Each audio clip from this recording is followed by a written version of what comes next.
ladies and gentlemen. The story you are about to hear is true. The names have been changed to protect the innocent. Dragnet.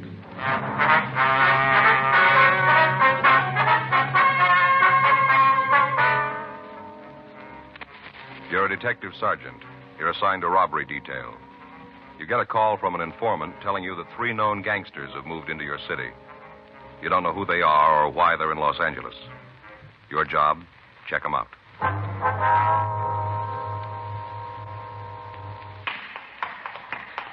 It was Wednesday, August 4th. It was warm in Los Angeles. We were working the day watch out of robbery detail. My partner's Frank Smith. The boss is Chief of Detectives Thad Brown. My name's Friday.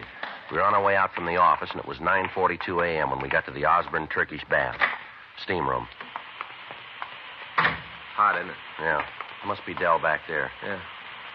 Dell? Yeah, who is it? It's Friday and Smith. Oh, I'll be right with you. Okay. Hey, Joe, did you ever have one of these? Well, what? Turkish baths. You ever had one? No, I never have. I understand they're great for colds. You just sit there and it burns the germs right out. It's great. You ever have one? No, but Armin, my brother-in-law, he takes them all the time.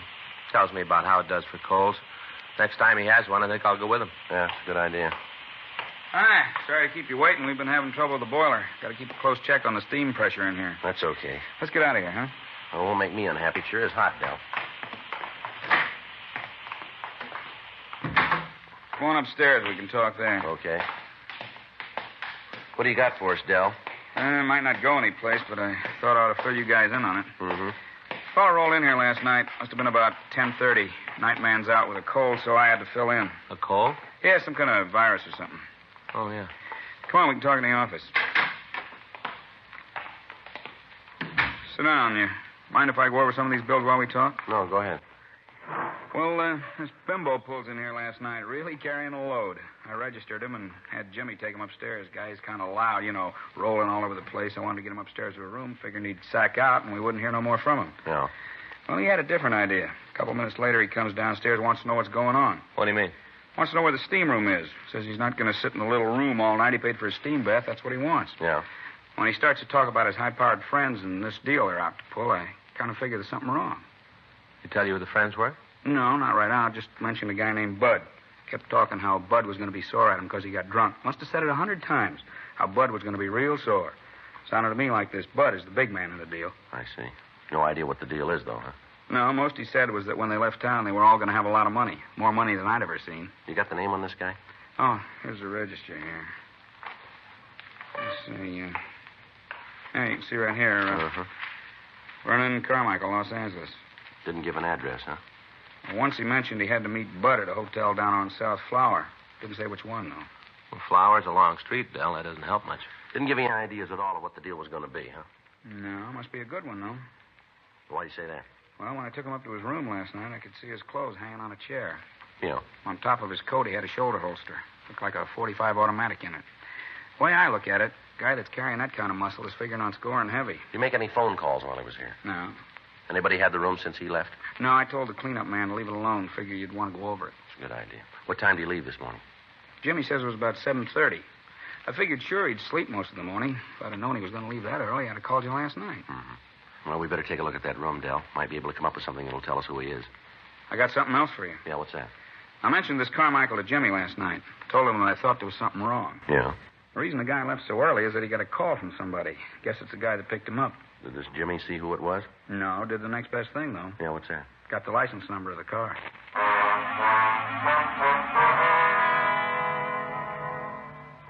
10:15 a.m. We got in touch with Leighton Prince, and Harlan Stahl sent a crew out to go over the room. Frank put in a call to the record bureau, and he had the name Vernon Carmichael checked. There was no record on anyone answering the description that we'd gotten from the manager of the Turkish Bath. In addition, a radiogram was sent to the Department of Motor Vehicles in Pennsylvania, asking for all available information on the owner of the car bearing the license number that we'd been given. 11:30 a.m. Harlan Stahl's crew finished checking the room, and they told us that they'd been able to lift a complete set of clean fingerprints from a water glass. They were photographed and classified. In checking our files, there was no record of the prints. They were forwarded to George Breton up at Sacramento to CII and to the FBI in Washington, D.C. 2 days passed. On Friday, August 6th, we got the word from DMV in Pennsylvania that the car was registered to a Howard Nielsen. The radiogram also gave us a description of the car and the registered owner's address in Pittsburgh. On receipt of this information, we got in touch with the police department in Pittsburgh and found that Howard Bud Nielsen had a misdemeanor record. Late Friday afternoon, the kickback from Washington, D.C. arrived with the information that the fingerprints found in the room at the Turkish Bath were those of Vernon Carmichael. His record listed arrests for petty theft and robbery in Pennsylvania. He'd been brought to trial, but he'd been acquitted. Both men were well known to the police department in Pittsburgh as hoodlums. On Saturday morning, the mugshots of both Nielsen and Carmichael arrived. 10:15 a.m., we met with Lieutenant Jack Smyers, and we decided that the information, coupled with the records of the two men, made the incident worth investigation. The mugshots of the pair were copied, and a canvass of the hotels on South Flower Street was started in an attempt to find the residence of the suspects. The search went on for another 2 days without results. Monday, August 9th, 11:47 a.m., Frank and I got back to the office from communications. You know, we're going to feel pretty silly if Carmichael and Nielsen are already back there. Yeah, I know. It's beginning to look like the tip from Dell about the hotel on Flower was off, huh? Yeah. Still a lot of places to check, though. Friday? Yeah. We got it for you. What? Carmichael and Nielsen. We found the hotel.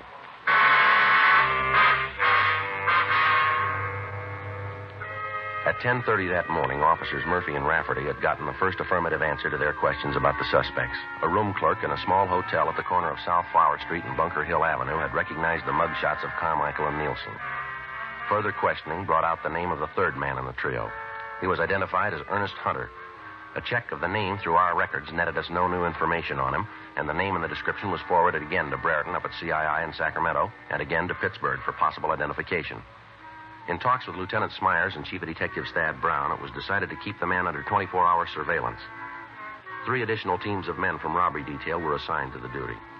For the next 7 days, the 3 men were under constant watch. Their habits were regular. Their movements during the day followed the same general pattern. The kickback on Ernest Hunter disclosed no criminal record.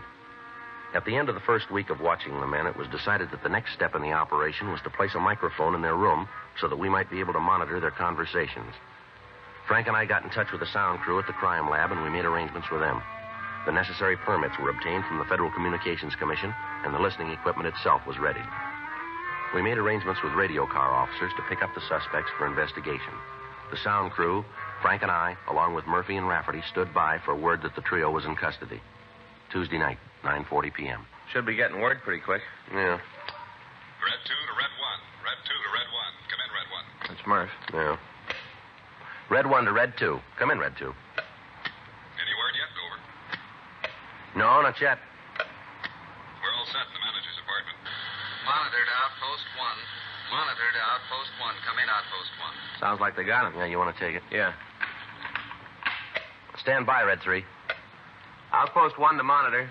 Outpost 1 to monitor. Go ahead. Monitor to Outpost 1. Information received that suspects are in custody. Repeat, suspects are in custody. Acknowledge. Outpost 1 to monitor. Outpost 1 to monitor. Message received. Outpost 1 up. You heard it. Yeah. Red 1 to Red 2 and Red 3. Red 1 to Red 2 and Red 3. Do you read me, Red 2 and 3? Red 2 to Red 1. Read you. Red 3 to Red 1. Receiving clearly. Red 1 to Red 3. Suspects are now in custody. Proceed with installation of listening equipment. Over. Roger, Red 1. Red 3, please keep contact. Will do, Red 1. Red 3 out. Red 1 to Red 2. Come in, Red 2. Red 2 to Red 1. Murph, can you see the suspect's apartment from where you are? Not good, Joe. It's down the hall and around the corner. First door. Over. Red 1 to Red 3. Come in, Red 3. Red 3 to Red 1. Are you in the apartment yet? Yeah, Joe. We're just starting to install the bug. Is there a radio in the room? Yeah, a small table model. It's on the nightstand next to the bed. Can you fix that before you leave? Yeah, I'll pull one of the wires so it won't work. Good. Where are you putting the bug? We're laying it under the edge of the carpet near the door to the kitchen. Should be able to pick up the whole room from there. Well, there's nothing to do now until we get it finished, huh? Yeah. We got the recorder all set up? Yeah, it's in the room. Sound crew came in this afternoon and made the installation on it. You know how to work it? Yeah, I think so. Jack checked me out on it. It's pretty simple. Just like playing a piano. Press a key and away it goes. Well, I hope you got it. I've always had trouble with them. Last time out, I wanted to rewind one of the spools and listen to something. Ended up erasing everything we had. Yes, I remember that very well. I was afraid you wouldn't.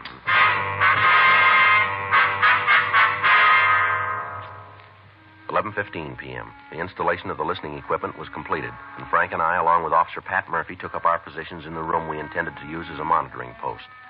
Officer Rafferty went back to the city hall and told them that we'd finished and we were ready to have the suspects released.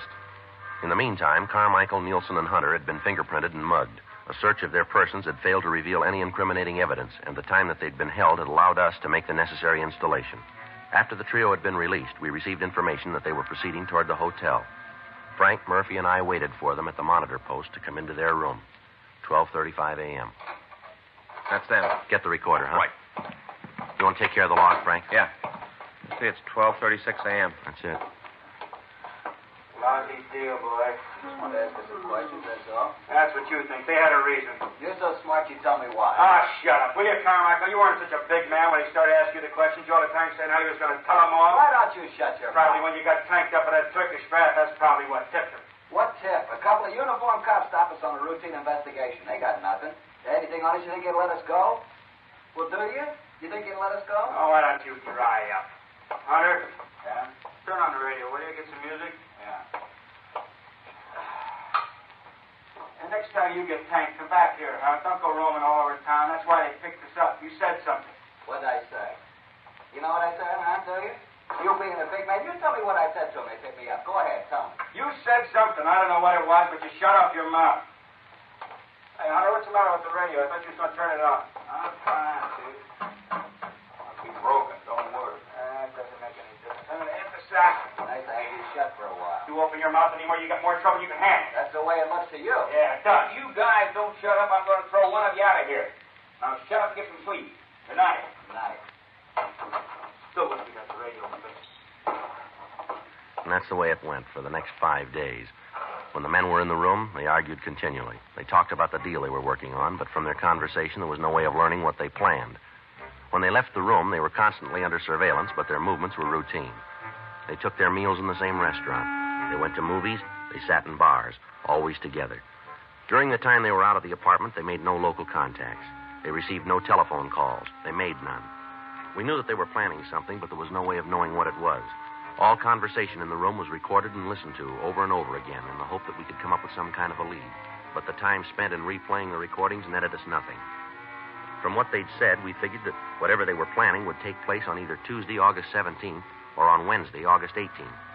On Tuesday, three-way cars were assigned to the streets in front of the hotel, but the suspects acted as usual. On Wednesday, they didn't leave their room. Frank, Murphy, and I continued to wait. On the streets outside, 3 other teams of men were standing by in undercover cars. 9:30 p.m. That's their telephone. Get the recorder, Murph. Yep. 9:31 p.m. Yeah. I'll get it. Hello? Yeah. When? Right. Okay, we'll leave right now. Yep. What? Yeah, that's the word we got. Right, we'll see you in about 30 minutes. Right. Hey, how are we going to know you? Yeah. Mm-hmm. Yeah, I got it, right. Hey, who was that? The contact? Yeah. The stuff just got in. We're supposed to pick it up right away. Oh, looks like maybe we got to work now. It's too soon for me. Let's go. That's it. Come on, let's get out. I'll get it out. Outpost 1 to units 1K89, 1K88, 1K87. Suspects are leaving room. Suspects are leaving room. Outpost 1 out. All right, let's go. I wish we knew what it was. Sounds like it might be narcotics. Well, it could be. Doesn't make a lot of difference, does it? Yeah? At least we know it's something.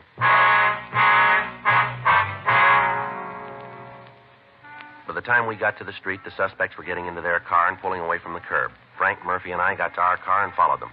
They drove down South Flower to the corner of Palm Drive and turned left. 3 blocks further, they pulled into a gas station and apparently asked directions. They turned south on Broadway and drove about a mile. At Santa Barbara Avenue, they turned left again and drove 3 blocks. They stopped and parked the car in front of a small bar. We informed the other units of the activity and asked them to stand by in the area. Carmichael got out of the car and entered the bar. Murphy left us and entered the bar after him. Carmichael returned in a few minutes with another man. The 2 of them got back into the car and they talked. At the end of that time, all 4 of the men got out of the automobile and then they entered the bar. Shortly after that, Carmichael, Nielsen, and Hunter walked out of the place. Carmichael was carrying a small package wrapped in plain brown paper and tied with a string. The 4th man wasn't with him. Frank and I got out of our car and approached the men as they stood talking. All right, hold it up, police officers. Over there. Put your hands up on that wall. What's going on? Get your hands up there. Frank, you want to check in the package? Yeah. Keep your hands on that wall. Lousy deal. I hope you're happy, Carmichael. I hope you're real happy. What are you talking about? I've got to lay this one to you. You really took care of this. Stand still and keep quiet. How about it, Frank? I don't know. What do you mean? Where's money? $20 bills. Must be $15,000, $20,000 worth. Queer? As far as I can tell, it's good. Where's that put us? Well, there's $20,000 here. Yeah. Let's find out where they got it.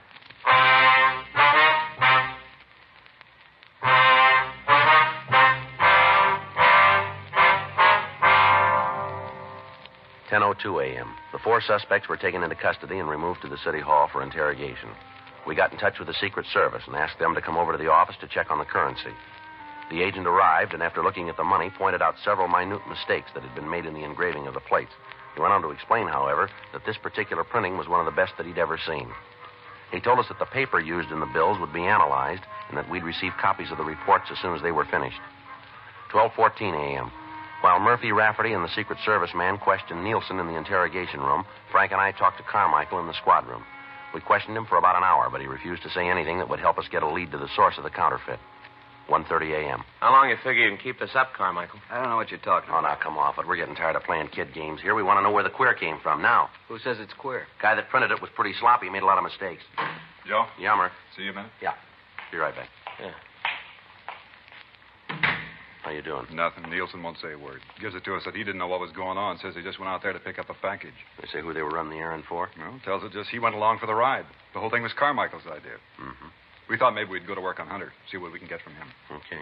You going to stick with Carmichael? Yeah, I guess so. From what we heard in the room, if there's going to be a break, I got a hunch it's going to come from him. Okay. You get anything, let us know, huh? Right away. Oh, the big man's back again. Your friend there tell you all about it? No, but yours did. Hmm? Nielsen just laid the whole thing in your lap. You're kidding. Do you want to talk to him? What'd he say? The way he tells it, he was just along for the ride. You're the big wheel in the whole thing. He said that? I said you could talk to him if you want to. Well, he ain't going to make it. He ain't going to lay it on me. You want to tell us your side of it? Yeah, I'll tell you the way it happened. That lousy bum. How do you like that, him saying I'm the wheel? I'll tell you. All right, now where'd the queer come from? I don't know. I thought you were going to tell us. I'm doing that. I really don't know where it came from. You turn up with $20,000 in $20 bills, and you ask us to believe that you don't know where it was printed. I'm not asking you anything. I'm telling you what I know. That's it. Well, tell us about your part. Nielsen, Hunter, and me were approached in Pittsburgh. By who? I don't know. We're going that way again, huh? All right, so you don't believe me. That's the way it happened. The guy who approached you just walked up and said, here's $20,000, just like that, huh? No, the deal was that Nielsen, Hunter, and me were supposed to come out here. We were supposed to check into a hotel and wait for a call. Guy who called us would have the queer. He'd turn it over to us and we'd pass it. You bought the counterfeit? Yeah. What'd you pay for it? 2.5. For $20? Yeah, 2.5 for 20. You paid the other man we picked up? Yeah, we gave him $2,500. You ever seen a man before? What? The man you bought the queer from, do you know him? No, never saw him before. He's not the man who made the original contact in Pittsburgh. No, a guy back east was an old man. How old? I don't know, maybe 55, 60, around in there. Not the fellow you met tonight. I told you that before. It's not the same man. Hear him use a name of any kind? No. He said just to call him Pop, that's all. Pop. Give us a description of this man, Pop.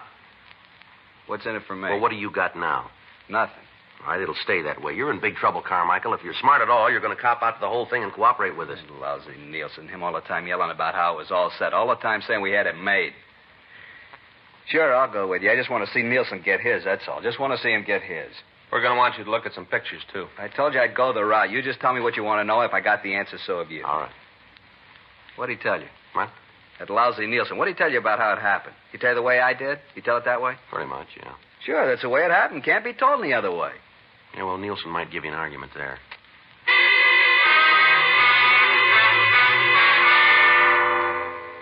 Further interrogation of the other 3 men in the operation served to corroborate the story that we'd been given by Carmichael. $2,500 in cash was found on the 4th suspect. Once the other men were confronted with the fact that Carmichael had told us everything he knew concerning the operation, they all followed suit. But other than telling us that they knew the head man in the counterfeiting act as Pop, they couldn't come up with any further information. From the man who'd been in the bar, we learned that he'd met Pop in Pittsburgh. He also told us that as far as he knew, the counterfeiter had been in prison at one time or another. However, the suspect was unable to tell us in what state or on what charges Pop had served time. He went on to tell us that he'd gotten the money in Pittsburgh and that Pop had told him that he'd be contacted later. The Secret Service had completed their analysis of the counterfeit bills, and they told us that they were some of the most perfect printing jobs that they'd run across. The counterfeiter had made one major mistake, however. In the printing of the currency, he'd impregnated the paper with small silken hairs so that it would stand close inspection. The currency now in use is made with nylon hairs. The agent from the Secret Service told us that they had agents working on tracing the manufacturer of the paper in the hopes that they could come up with a lead as to the identity of Pop. The 4 suspects were booked into the city jail. Thursday, August 19th, we ran the name Pop through our moniker file. Of the 47 cards turned over to us by the Record Bureau, 19 of the suspects listed matched the descriptions that we'd been given. The pictures of the men were pulled and shown to Carmichael and the other 3 suspects. They were unable to give us an identification. The name and description was sent to George Brereton in Sacramento, and he sent us another 150 possibles. These were checked out without result. The nickname and physical description of the man was sent to Washington, and we got back over 1,000 names and pictures. It took us 6 weeks, working with the Secret Service, to check out these possibles. The results, nothing. Tuesday, October 5th, Frank and I got back to the office. I get it. Robbery Friday. Yeah. Mm-hmm. All right, wait a minute. Wait till I get that down. All right, go ahead. Uh-huh. Yeah. Yeah, well, it should check out. Mm-hmm. Right. Okay, we'll meet you. What you got? Report of the paper and the queer bills just came through. Yeah? Looks like we found Pop.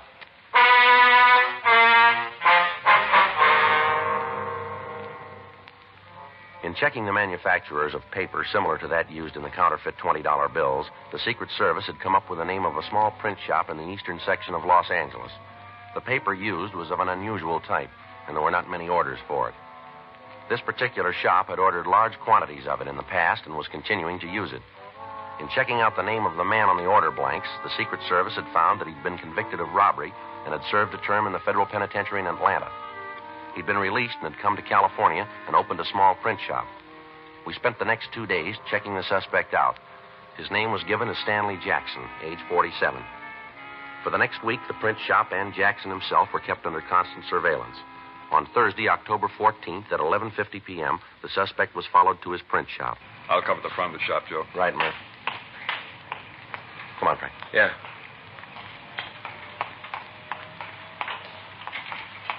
Joe? Yeah. Sounds like a press, doesn't it? Yeah. Come on. The back door's around here. You see what's going on in there? No. Got the windows all painted over. What do you figure?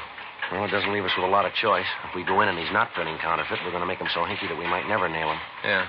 If we don't go in, he might get rid of the plates, and we're in trouble there, too. Yeah, like I said, we haven't got much choice, have we? All right, let's go. What's going on? What are you doing in Police here? officers, you're under arrest. You want to check the press, Frank? You got no right to come in here like this. I know my rights. You haven't got a warrant. You've got no right to act like this. You want to kill it, Frank? I got it. Yeah, the plates are in the press, Joe. Doing the green overlay. Take a look. You haven't got any right touching those. They're mine. They belong to me, mister. Where'd you get the plates, Jackson? They're good, aren't they, mister? The very best. Where'd you get them? Made them? Made them myself. Where'd you learn engraving? In prison. When they sent me to prison, I learned all about engraving. Real engraving. Not photo process, but the real thing. Finest plates I've ever seen. The best. Beautiful money, isn't it? Best I've ever seen. Fool anybody. Did it all myself. Pass it anywhere. Fool anybody, anywhere. Yeah. Just look at it, mister. That's a genuine article, isn't it? Real money. It's perfect. Absolutely perfect, mister. No, you're wrong there. Hmm? The government didn't print it.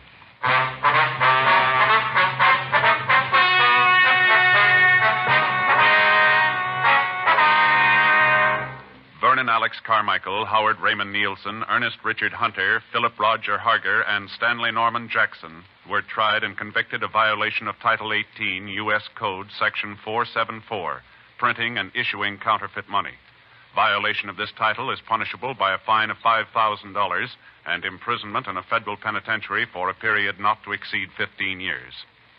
You have just heard Dragnet, the authentic story of your police force in action, and starring Jack Webb, a presentation of the United States Armed Forces Radio Service.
Ladies and gentlemen, the story you are about to hear is true. The names have been changed to protect the innocent. Dragnet.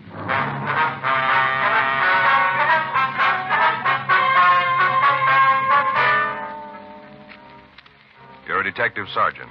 You're assigned to homicide detail. A young girl has been found in a cheap hotel room, apparently an attempted suicide. There's reason to suspect foul play. Your job, investigate.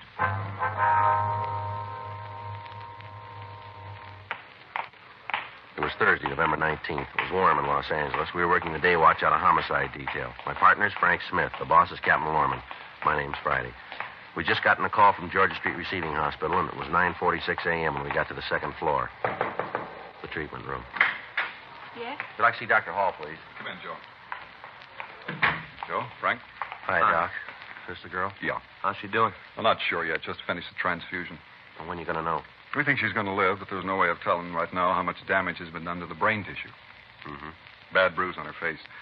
Must have received a bad blow. Might have gotten it when she fell. Mm-hmm. Let's go outside, huh? I can use a smoke. Okay. Well, if there's any change, I'll be out in the hall. All right, Doctor. You got a cigarette? I'm fresh out. Yeah, here you are. Frank? Yeah, thanks. Here's a match. Thanks. I didn't know you gave transfusions in cases like this, Doc. Don't have to very often. You see, a thing like this, the carbon monoxide in the gas joins with the hemoglobin in the red cells, won't let go. Blood takes the monoxide through the system and suffocates the brain tissue. We've given her some coramine, helps speed up the heart action. Wait, look, she's got a good chance of living, but we won't know how bad it really is until later. It's a rough one, isn't it? You find out who she is? Well, according to the stuff we found in her wallet, her name's Mona Fenton. Another thing that doesn't make much sense, Doc. She registered into the hotel as Mrs. John Norris. Near as we can find out, she wasn't married. How'd you come up with that? Well, when the office got word about it, we tried to get in touch with her husband. We called the phone number on the ID that we found in her wallet, talked with her mother. She says the girl's single. Well, how about the guy she was with? You been able to talk to him? No, haven't found out who he is. Name doesn't check out, huh? Not that we can find. How about the mother? She give you anything? Well, we just talked to her for a minute. We're going over there when we leave here. Maybe she can come up with some answers. I sure hope so. A couple of more questions you can ask her. Yeah? What's that? Find out if the girl's been under a doctor's care. What do you mean? Checked her over when she came in. Found marks. On around? Yeah. I think she's an addict.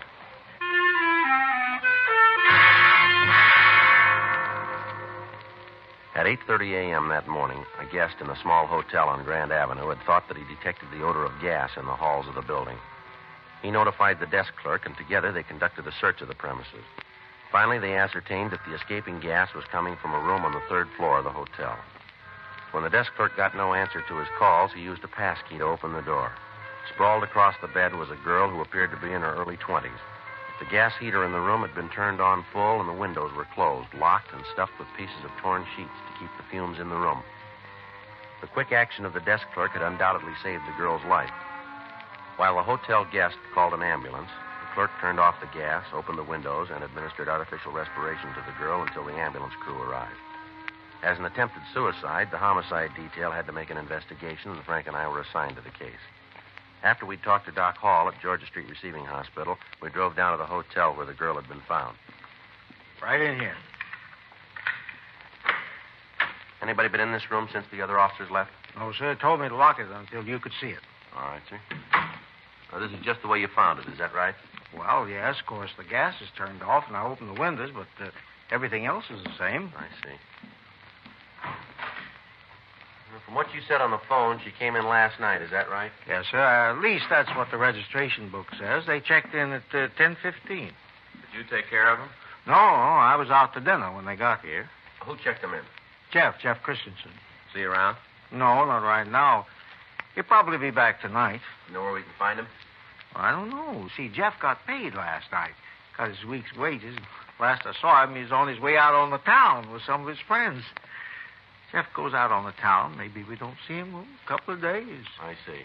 But you figure he'll be back tonight, huh? Oh, yes. Jeff only worked a couple of days last week, so he ain't going to go on much of the town. Mm-hmm. Did you see the man Miss Fenton came in with? No, I didn't. They were already in the room when I got back from dinner. I checked the book. I got the money from Jeff before I left. The man must have gone out sometime early this morning. I guess I was asleep. My room's just back of the desk. Fella must have got out while I was asleep. I see. Did you get any calls from the room at all? Not a one. Like I told those uniformed officers here, I didn't see them at all. Not a people. Matter of fact, I was thinking how nice and quiet they were. But the way the room looks, they sure must have had some sort of argument. Yes, sir. Huh. Would you know if they brought any baggage with them? Matter of fact, I know they didn't. Sure looks like they did some heavy drinking, don't it? Mm-hmm. Yeah. Glasses. That bottle's almost empty. Yeah. I'd rather you wouldn't touch the bottle. Oh, yeah, well, I won't. Say, you talked to the girls' people yet? No, sir, we haven't. But you're planning to see them, aren't you? Yes, sir. Yeah, I wonder if you'd do me a favor. You know when you see a people? Yes, sir. What's that? Well, I don't much mind the dirty glasses and having to straighten the room up. That's all part of the hotel business. But I wish you'd say something about the torn sheets. Tell the people about them. I don't want to cause no trouble, but maybe if they know how about the sheets were all torn up, they'd want to make good on them. You will mention it, won't you? Hmm? Yes, sir. I'll call the office, Joe. Have them send out a crew, see what prints we can lift. All right, fine. Who else has a pass key to this room? Oh, you mean beside me? Yes, sir. Well, there ain't nobody. Where's the key kept? That hangs on a nail next to the desk. That big nail there. It hangs right on it. Mm-hmm. When you came into the room, did you notice if there was anything around the door to keep the gas inside? I don't follow you. Well, you found pieces of torn sheets around the windows, you say. Now, was there anything like that with the door? Oh, yes, I'm with you now, yeah. Now, let me think. As I remember, no, there wasn't nothing there, just around the windows. Mm-hmm. Was the key in the lock when you came up here? You mean inside the room? Yes, sir, that's right. No. The reason I know that for sure is that I looked through the keyhole. Tried to see what was in the room. No, sir, the key wasn't in. Of course, that don't mean nothing. Sir? Well, only a couple of the rooms have keys anyway. We don't use them anymore.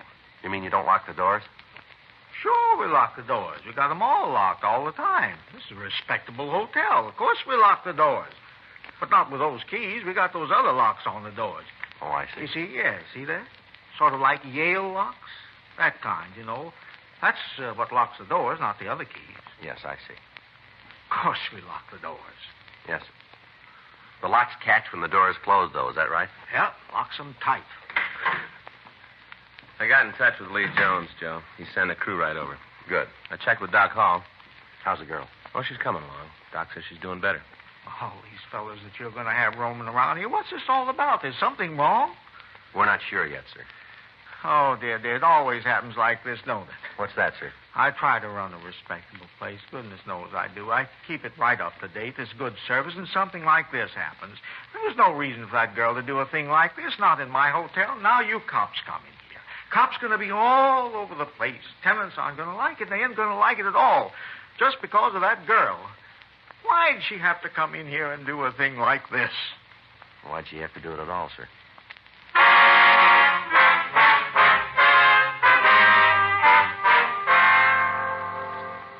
"11:26 a.m. We questioned the people in the hotel.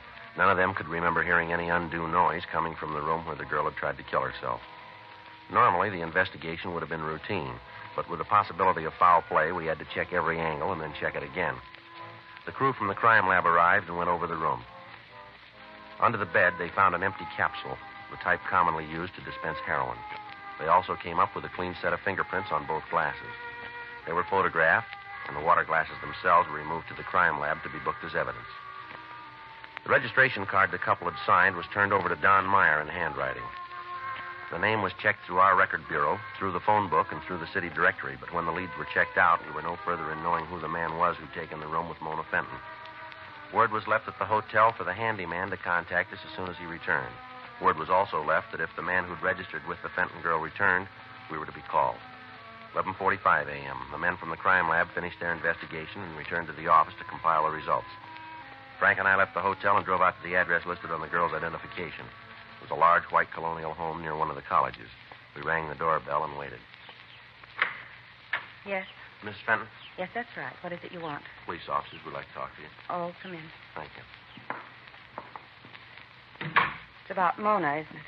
Yes, ma'am. I knew something like this would happen. I knew it all along. Beg your pardon? When she first had this crazy idea, when she first told me about it, I knew.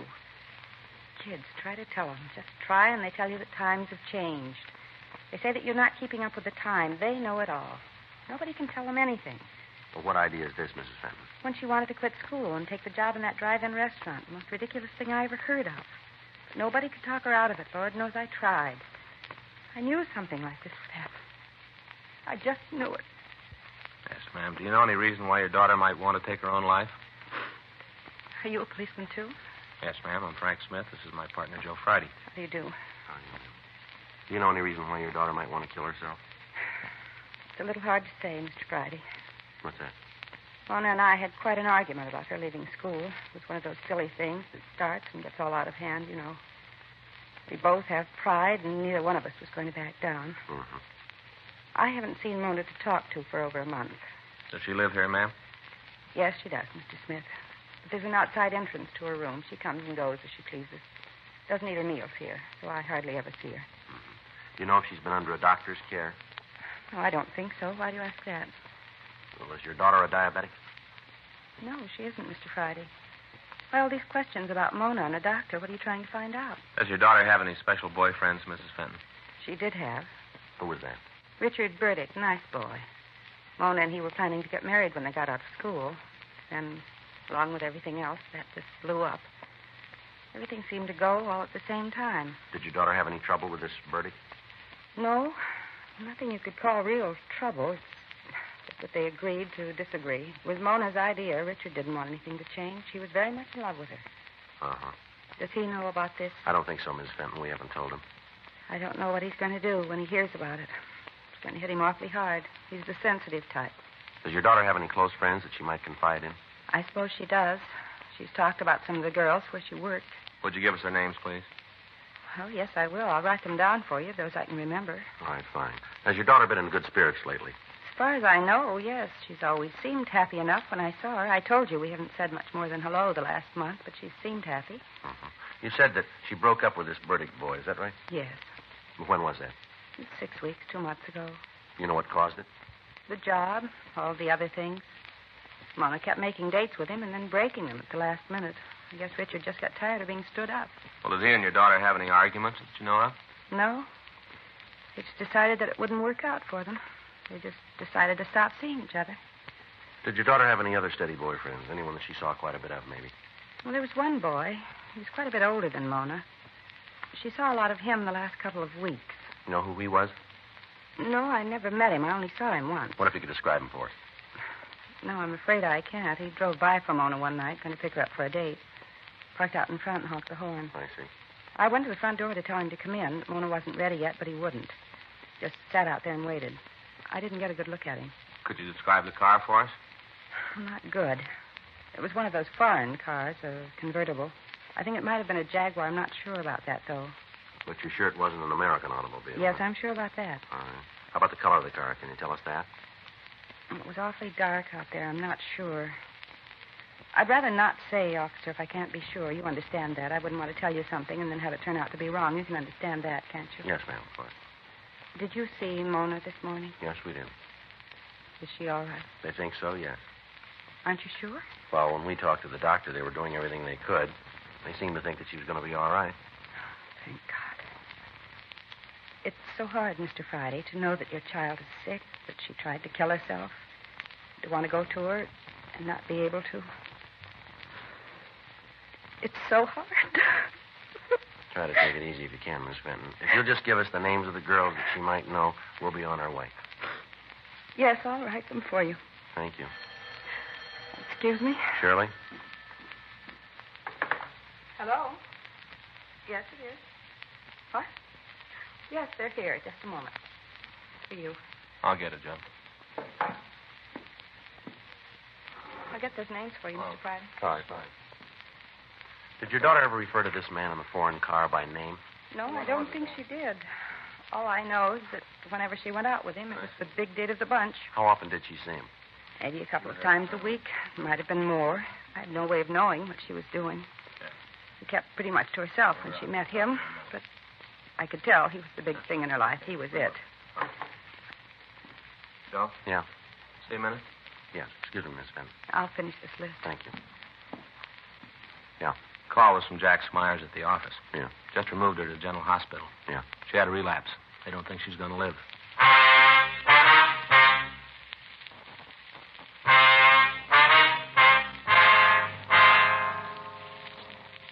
We obtained the name of the drive-in restaurant where the Fenton girl was employed. We also got the names of the girls that she worked with and the address of her boyfriend, Richard Burdick. Mrs. Fenton also gave us a list of names of persons who might be able to aid us in the investigation. Under further questioning, the mother was still unable to furnish us with a motive for her daughter's attempt to take her own life. The apparent lack of a motive, or any type of a suicide note, coupled with the bruise on the girl's chin, made the likelihood of foul play more than possible. 12:57 p.m. We left the Fenton home and drove over to the drive-in. We stopped on the way and put in a call to the office. There still hadn't been any report of the handyman at the hotel. The only person who could give us a description of the man who'd registered at the place was the Fenton girl. When we got to the drive-in, we asked about a Peggy Gregson, one of the girls on the list. After a few minutes, the girl came over to our car. You want to see me? You Peggy Gregson? Yeah, why? We'd like to ask you some questions about Mona Fenton. Who are you guys? Police officers. We'd just like to talk to you. I got to get it okayed with the manager. I'm on duty now, lunchtime. Pretty busy. I got to get it okayed. I'll take care of it. All right, fine. I'll check with the manager, Joe. Right. Hope this isn't going to take long. I got a couple of customers waiting for orders. My partner will take care of it. Well, ain't the manager knowing that worries me. It's the tips they're going to leave. They make what I do, and the tips are important. Yes, ma'am. What's all this about Mona, anyway? What are the cops after her for? Well, she tried to kill herself this morning. Mona? Yeah. Why? Why'd she do a thing like that? Well, we thought maybe you could help us there. Why, me? I haven't got anything to do with it. Well, we understand you were pretty friendly with her. Oh, sure, I was a friend of Mona's, but I don't know anything about no suicide. I don't know anything about it, and I don't want to. Do you know any reason she might try to take her own life? Not a reason in the world. Not Mona. Do you know if she was under a doctor's care for any reason? No. I mean, I don't know. Didn't say anything about it, never said a word. Was she? Well, that's what we're trying to find out. Can you think of any enemies she had? Anybody who might have wanted to hurt her? How far is this going to go? Well, how do you mean, miss? I mean, who's going to hear about this? Who's going to hear the answers I'm going to give you? Well, no one. Now, what do you got for us? Well, I'll give you this for free. If anything happened to Mona, you go talk to Dick Burdick. Talk to him. He'll be able to tell you. Why do you say that? Because it's true. No other reason. He's a real bum. You ask me, I think there's something wrong with him. You know, in the head. Would you have any reason to say that? All the reason in the world. Poor girl, this bum all the time coming around giving her trouble. All the time telling her how he's going to kill her and anybody that comes near her. Burdick said that to Miss Fenton, did he? Half a dozen times. Wasn't more than a week ago. Mona told me she told him off, told him to get lost. She didn't want any part of him, to leave her alone. He made a big scene. Mona told me all about it. One day this Terry drove in here. Got one of those flashy foreign cars. The Jaguar? I think so, yeah. All right, go ahead. Well, one day he drove into the place. Mona took care of him. I guess he liked Mona. He kept coming back, always parked in her station. Anyway, this Burdick kid found out about it. Wasn't anything for him to worry about, but he made a big thing about it. Told Mona she was supposed to stop seeing Terry. Said if she didn't, he was going to cause real trouble. Did he say what he was going to do? Well, I think he was kidding. I don't think he really meant it. He's just a kid. Well, what did he say? I really don't think he meant it. Well, all right. Now, what did he say to her? Said if he found them together again, he'd kill them both.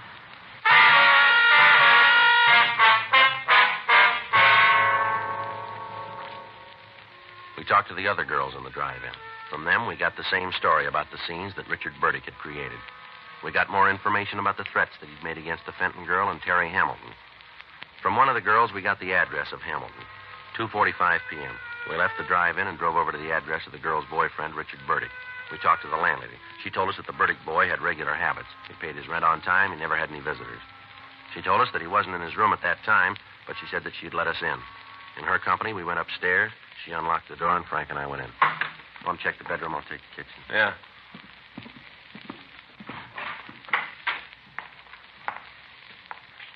Well, there's nothing out there. How'd you do? Well, looks like we're a little late. What? His clothes are gone. We checked the room further. Every indication was that Richard Burdick had left the apartment in a hurry. We talked to the landlady again. She could give us no reason for his disappearance. She gave us the name of his employer. We put in a call to them, but they told us that Burdick had failed to show up for work that day. 4:15 p.m. We put in a call to the hotel on Grand Avenue, but the handyman still hadn't returned and there'd been no word from him. We went back to the office and checked the name Richard Burdick through R&I, but we found no criminal record for anybody answering his description. We put out a local and an APB on him. At 4:39 p.m., we got a call from General Hospital telling us that the Fenton girl had regained consciousness and that we could talk to her. Frank and I left the office and traveled Code 2 out to the hospital. The doctor on duty told us that the girl was out of danger, but that she was very weak. He asked us not to get her excited, and he led us into her room. Miss Fenton? Yes, who are you? Police officers. Why can't you leave me alone? Go away. Just a couple of questions we'd like to ask you. I don't want to talk to anybody. Why didn't you leave things the way they were? Why didn't you leave me alone? Well, you had a lot of people worried, miss. No reason for it. Be better all the way around if things had happened the way I planned them. Then you did try to kill yourself. Yes. Who was with you in that hotel room? You mean Mr. Morris? Yeah. It was Terry. It was always Terry. He was going to marry me, then he didn't. He said he would, and he didn't. That why you did what you did? Yes. You use narcotics, Miss Fenton? You use narcotics? Yes, that was Terry's idea, too. I think that's all he wanted with me, just to get me hooked so I'd have to do what he said. I think that was the reason. How about this Richard Burdick? What about him? Do you have anything to do with you deciding to take your own life? In a lot of ways. The biggest mistake I ever made was leaving Richard. I thought it was smart, real smart. I was going to show him. Terry said he'd marry me. He said he was in love with me. Did he get you started on narcotics? Yeah. At first it wasn't so bad. I loved him, really, I did. Then when I had to have the fixes, he changed. Told me he couldn't give it to me anymore. That I was going to have to pay for it. I tried to tell him that I loved him. That I wanted to be with him. So I went to the hotel to talk it over. Try to come to an understanding, some kind of an understanding. Mm-hmm. He said that he didn't want to have anything to do with me. That he wanted no part of me anymore. Said that I was going to have to pay for the H from now on. I didn't have any way to pay for it. He said it wasn't any of his business. Is he a user? Yes. All so stupid, all so stupid. Ma'am? The whole thing, I had it real good all the way around. And then I went ahead and ruined everything, tore it all down. Even if I'd have killed myself, it would have been no answer. Not the right answer, anyway. I know that. I know it real well. All right. Can you tell us where you can find this Terry? You bet I can. I want to see him feel like I do. I want him to know what it's like. Will you be willing to meet with him? Make a buy of narcotics for us? You name the time, I'll be there. I'll be there if I have to crawl. All right. You better get some rest now. I guess so. I'm pretty tired. Did you see my mother? Yes, ma'am. Is she real mad at me? No, I don't think she is. Would you call her? Ask her to come and see me. Tell her I'm sorry. Tell her I want to see her. No, she'll be glad to hear that. I hope so. I got so much to tell her and Richard. So much to tell them both. All right, Miss Fenton. We'll get in touch with her. And you tell me when you want me to call Terry. You tell me. All right, we will. Terrible thing, isn't it? What's that? Terry. He's been around a long time. Must be other girls in the same fix, all because of him. Girls who have a bad habit and have to do what he says. Girls like me, terrible. Nobody knows how many. Yes, ma'am. Where's it going to end? When you meet him.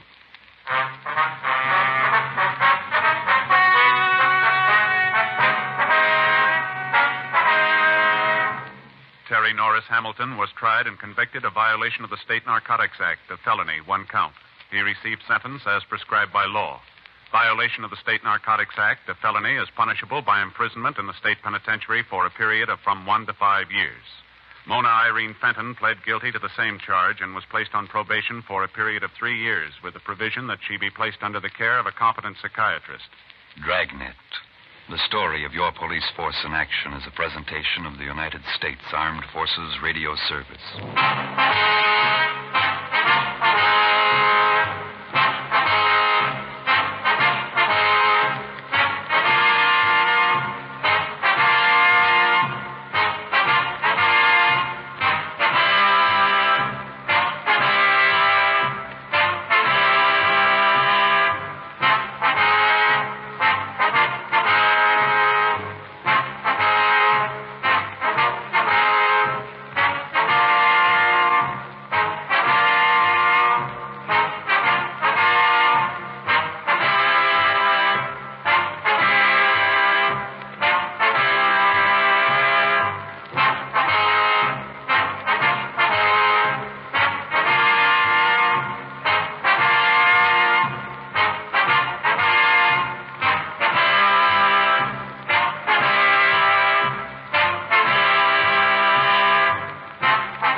to hear is true. The names have been changed to protect the innocent. Dragnet, the authentic story of your police force in action.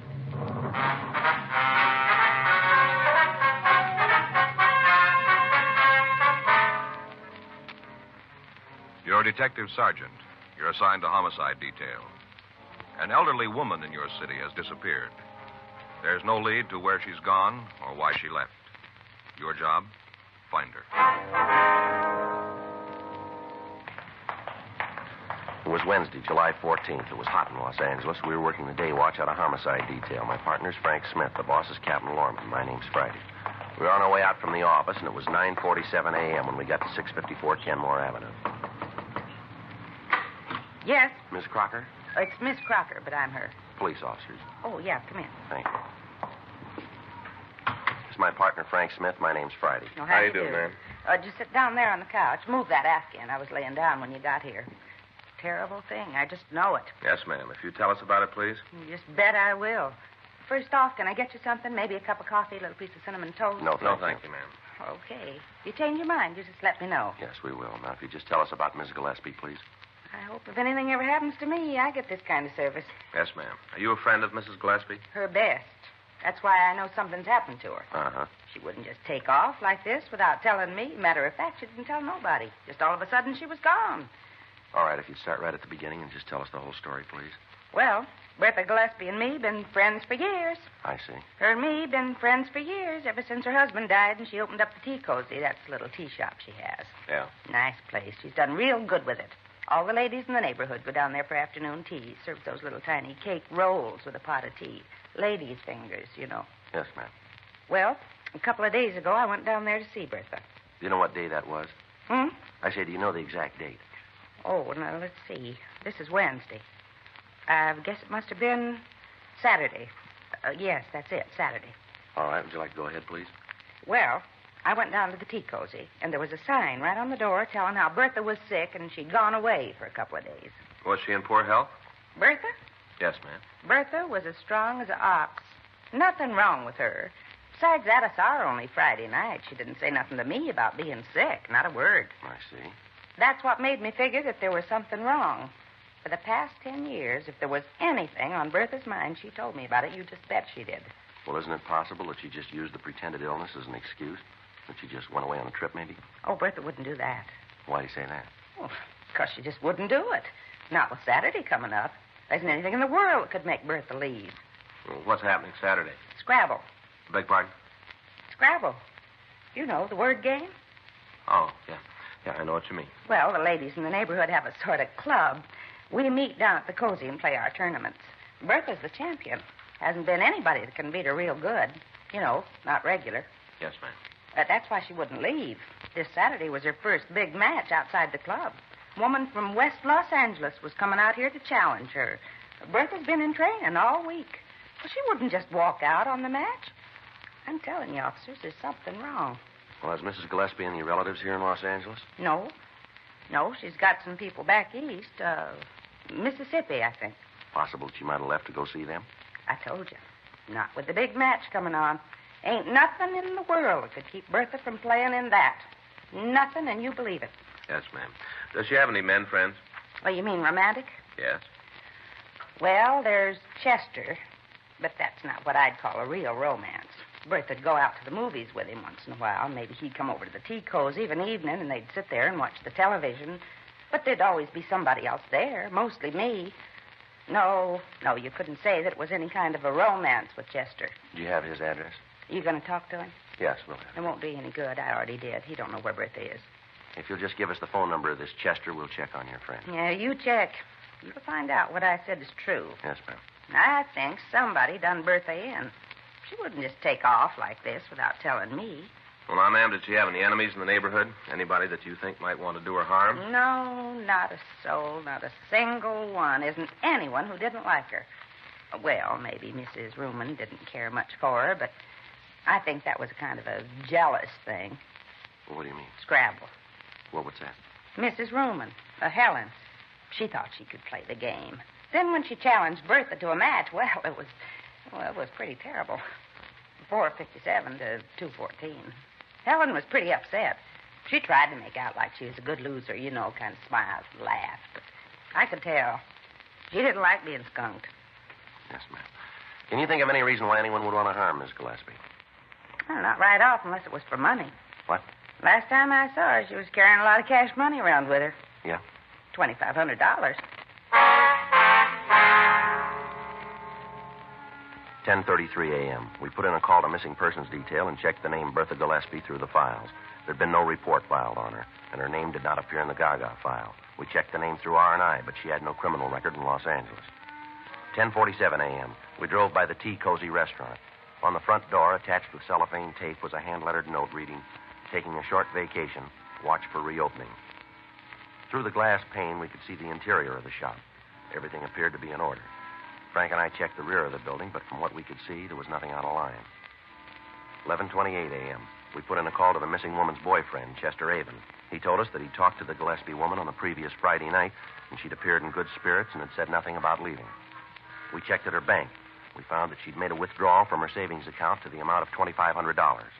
This left a balance of over $12,000 in the savings account, $6,000 in the checking account. The manager of the branch told us that he'd spoken with Mrs. Gillespie when she'd taken the money, and that she told him that she was thinking of taking a short vacation. We got in touch with Miss Crocker and told her what we'd found. We asked her if she wanted to file a missing persons report. She said that she'd wait until the end of the week, and if her friend hadn't returned by then, that she'd come into the office. A month passed before we heard from her again. On the morning of Friday, August 20th, she called to tell us that she still hadn't heard from Mrs. Gillespie and asked that we conduct a formal investigation. She came down to the office and filled out a Form 316. Frank and I drove out to the restaurant to check it again. It was exactly as it had been when we'd last seen it. We tried the doors and found that they were still locked. 1:43 p.m. We went back to the office. Yes, sir. Mm-hmm. Well, it's kind of high, isn't it? Yeah. Well, did your people check into it? I see. Mm-hmm. Well, thank you, Mr. Jones. If you find out anything, we'd appreciate it if you'd give us a call. Right. That's Michigan 5211, extension 2521. Yes, sir. Either Officer Frank Smith or Sergeant Joe Friday. That's right. Thanks for your help. Yes, indeed. Thank you. Goodbye. Well, that finishes up the utility calls. Well, what do you got? Telephone bill for the past 30 days is just the service charge, no toll calls. Same with the electric lights. Uh-huh. They received payment in the last month, did they? No. Telephone company says they haven't been paid in over 60 days. Says they've sent a couple of reminders. Uh-huh. Only reason they haven't cut off the service is the bills have always been paid promptly in the past. I see. I checked with our business office. Girl tells me the bill usually runs around $10. Possible, then, that the phone hasn't been used at all, huh? Well, it shapes up that way. Same with the lights. But one thing doesn't match. Yeah, what's that? The water bill. I checked with them. Normal bill's about $4 for the place. Yeah. The last 60 days, it's been $79. It's a lot of water, isn't it? Yeah. I talked to one of the engineers at the company, a fellow named Jones. Yeah, what'd he tell you? Well, he told me there was only one thing that could cause a water jump like that. Yeah. A water tap. Yeah. Running for about a month.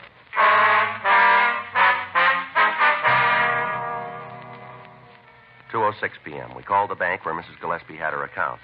The head cashier told us that since the date she'd withdrawn the $2,500, there'd been no deposits or withdrawals made. We telephoned the missing woman's friend, Mrs. Winifred Crocker. From her, we got the name and address of the owner of the building where the Tea Cozy restaurant was located. Frank and I signed out of the office and drove out to see him. The address we'd been given was a large house in the Silver Lake district. We rang the bell to the front door, but we got no answer. We walked around to the back of the property to a large garage. Now, Joe, if we find this guy, we can find out if she gave him some indication she was going to leave. Yeah. Sounds like there's somebody there. Yeah. In here, I guess. Uh-huh. Yeah? We'd like to see Virgil Medina. I'm him. What do you want? Police officers. We'd like to check out a few things with you if we can. What about? Well, it might be easier if we talked inside. I got no truck with the cops. I got none and I want none. Now you can just ask your questions from out there. All right, sir. That's the way you want it. Well, that's the way it's going to be. Now get your questions asked and go about your business. You own a building located at 687 Kenmore Avenue? Why? Look, Mr. Medina, we're trying to conduct an investigation. We'd like to have your cooperation. If you don't want to talk here, we can go downtown. I own the building. Why? You have a tenant named Bertha Gillespie? Yes. Why? When did you see her last? Well, about a month ago, at least that. Do you remember the exact date? I don't know. It's a long time ago. What's all this about Bertha anyway? What are all these questions? You got something you want to know about her? Go ask her yourself. Anything I can tell you that she can't, go talk to her. Leave me alone. Where'd you see her last? Down at the restaurant. What time of day? Nighttime. Would you try to remember what date it was? It's pretty important. Wait a minute. I'll try to figure. See, I guess it must have been on a Saturday night. Yes, I'd say it was Saturday, the 10th of July. Do you have any way of being sure that that's the date? Now, look, you come around here asking questions, and I'll give you an answer. You can take it or leave it. I got no way of being sure. That's the day I think I saw her last. She seem in good spirits? What do you mean by that? Well, sir, was she happy or was there something worrying her? Well, she seemed happy to me. I didn't pay a lot of attention. What are you cops trying to find out? You come right out and tell me what you want, and maybe I'll have the answer. But I haven't got time to stand around and waste time with you. Now, you tell me why you're asking these questions, or you can leave. Mrs. Gillespie's been reported missing. We're trying to trace it. Well, who done that? Who says she's missing? Well, that's not the important point here. We got the report. We've got to check it out. Well, whoever told you that's crazy? If Bertha's gone, there's good reason for it. I guess she just finally got fed up and left town. What do you mean? She made a mint of money from that place. Regular mint. Used to tell me that when she had enough, she was going to just take off and see the world. Go around the whole world on a tramp steamer. She told me when she signed the last lease that she thought this would be the last one. She ain't missing. She just gone. Did she say anything to you about the fixtures in the place? What do you mean? Well, you know, the furniture, all the fixtures. They belong to her, don't they? Yes, I guess so. Will she make any arrangements to dispose of them? Not to me, she didn't. Wonder if you have a key to the place. The tea cozy? Yes, sir. No, I don't. You own the building and you don't have a key to the restaurant? Well, no, I had one, but I lost it. Never had another one made. Why? What do you want with the key? We want to check the premises. Well, as far as I'm concerned, you got no right to do that. The place belongs to Mrs. Gillespie. You got no right to go tromping around in there. Afraid we're going to have to.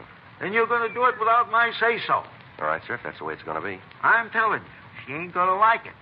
She ain't going to like you going in the place when she isn't there. Well, we take that up with her. Well, you better, because I'm not going to take any responsibility for it. We're not asking you to, Mr. Medina. I'll give you this, though. Yes, sir, what's that? You go nosing around, you're liable to come up with something that you ain't looking for. Well, thanks for your help, Mr. Medina. Don't mention it. Just remember what I told you about finding trouble when you ain't looking for it. Well, that doesn't happen often. Huh? We're looking for it. 3:14 p.m. Frank and I drove back to the Tea Cozy restaurant on Kenmore Avenue. We checked the front door of the place. It was locked. While Frank covered one side of the building, I took the other side, looking for open windows. How about it? No luck. Me neither. What do we do now? Well, we'll have to try to force one of the windows in the back. All right. Come on. I think maybe we can get in here. You going to break it? Well, we're going to have to. Wait a minute, Joe. Huh? You hear water running? Sounds like it's coming from inside. Yeah, might be. Well, let's get in there. All right. You want my gun? No, I'll use the handcuffs. See if I can knock a hole in the top half of the window here. Wait a minute. You better use your handkerchief. Let me borrow yours. Here. All right. All right, look. There, that does it. I'll go on in and open the door. Yeah, I'll meet you out in front. All right.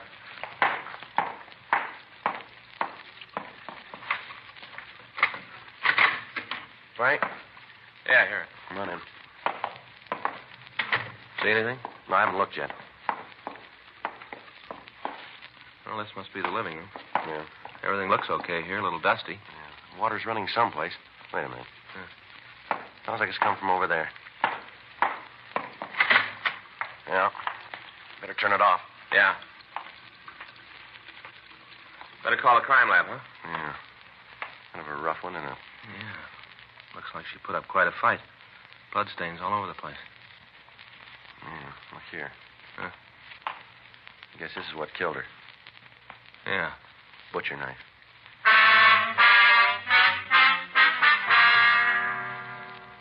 From a picture and the description that we'd gotten from Winifred Crocker, we identified the victim as the missing woman, Bertha Gillespie. We put in a call for the crime lab. Lee Jones and his crew came out and went over the place. The rest of the restaurant seemed to be in order. There was no sign of a struggle of any kind except in the bathroom where the body had been found.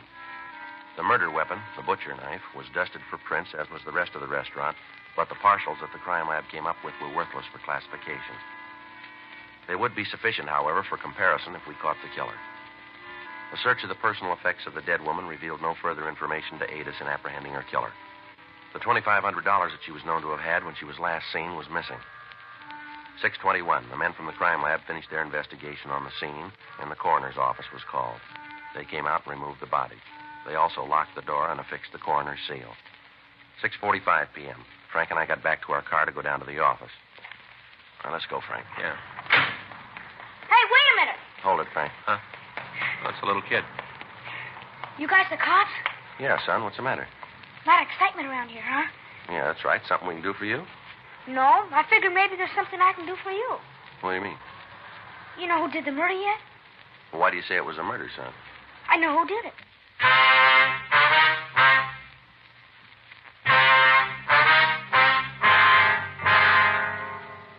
The working detective has learned by experience that approximately 60% of all homicides are solved within 20 minutes after the arrival of the authorities.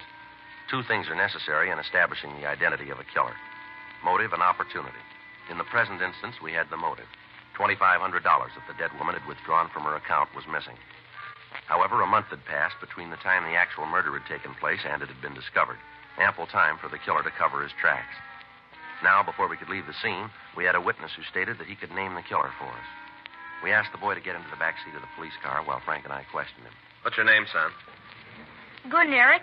Kids always call me Gordy. Uh-huh. How old are you? 7. Now, what's all this about you being able to tell us who killed Mrs. Gillespie? I can. Well, who was it? Mr. Medina. You mean the man who owns the building? Yeah, that's who I mean. Well, that's a pretty serious charge, Gordon. Do you have any way to prove that? I guess I really can't prove it, but I know it's true. Well, how do you know? I just know, that's all. I seen him there. I just seen him going in and out. Well, when was this? 3 weeks ago. Maybe a month. But he used to go in and out all the time. Argue with Mrs. Gillespie. What do you mean by argument? Loud. Mr. Medina screamed at Mrs. Gillespie. Well, you ever hear any of these arguments, son? Sure. My mother's a friend of Mr. Gillespie. We just live a couple blocks away on Dewey Street. I play over here all the time. I've heard Mr. Medina yell at her. What'd they argue about, son? Mostly about a lease or something. Seems like Mr. Medina wants Mrs. Gillespie to move out. She didn't want him. Made him pretty sore. You gotta talk to him. He'll tell you the same thing about how he used to fight with her.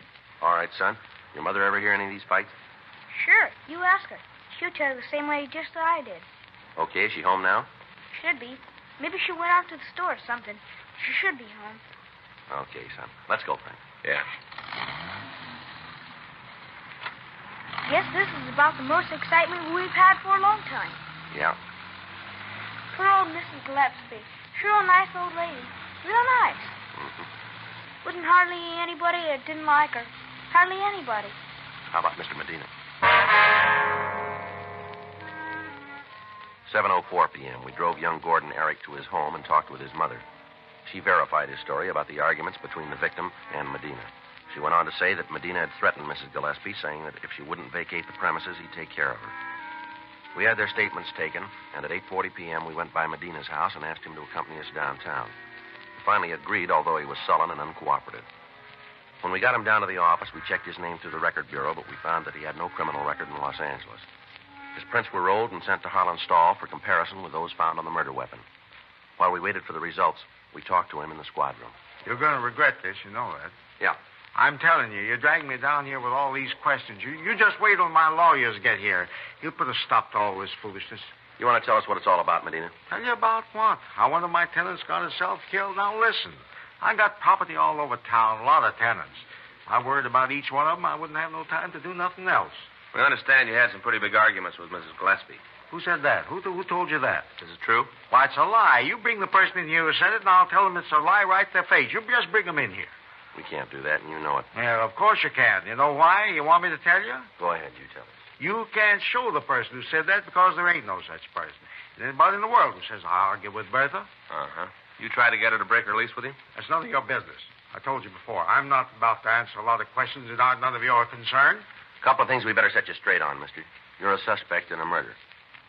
Now, if you're smart, you're going to realize that and give us some straight answers. You just wait till my lawyer gets here. He'll take care of all this, and he's going to fix you for taking my fingerprints. I still don't think you had any right to do that. No right at all. Oh, yeah. Homicide Friday. Yeah, Harlan. How many? All right. Thank you. You want to tell us why you killed her, Medina? What are you talking about? That was our fingerprint man. They checked your prints against the ones we found on the murder knife. They match perfectly. You sure of it? They're sure. I didn't mean to do it. I really didn't mean to, honestly. Just all of a sudden, I got so mad. I was standing there smiling. You should have known this. She had a way of smiling at you, and you knew that there wasn't anything that you could do. You just stand there smiling. I didn't mean to kill her, though. You got to believe that I didn't mean to kill her. Want to tell us how it happened? Have you got a cigarette? Yeah. Here you go. Thanks. Here's a match.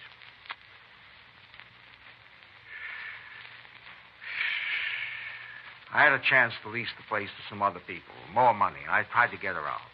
Go ahead. I tried to talk to her. I tried to get her to retire. She had enough money. She didn't ever have to worry. All I wanted to do was to get out.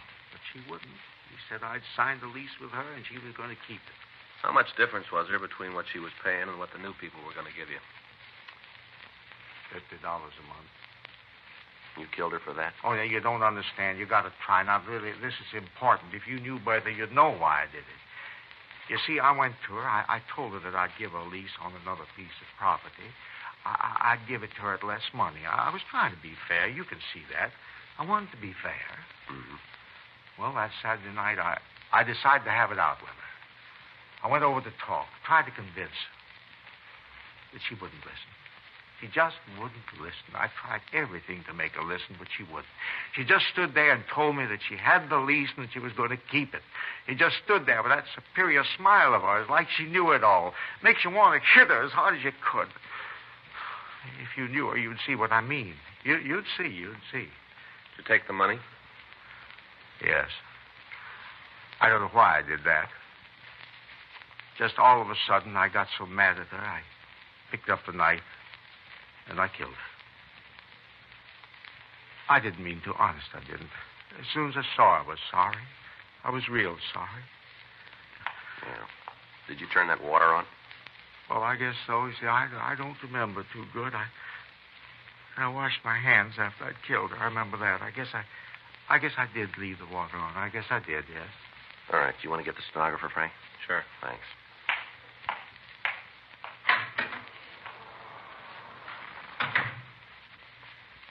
You've seen the way she thought she was so much better than anybody else, you'd know. Is that right? Sure. All those old hens clucking around her all the time, building her up, making her feel superior, real superior. Mm-hmm. If she just moved out, if she just let me have the place, it all would have been all right. If she'd just done that. That's a lot of money, you know. $50 a month. That's what I stood to make on the deal. Yeah. It was worth it, don't you think? $50 a month without turning a hand? Everybody'd figured that way, wouldn't they? Well, everybody'd think so. Now, when you get where you're going, you can ask him.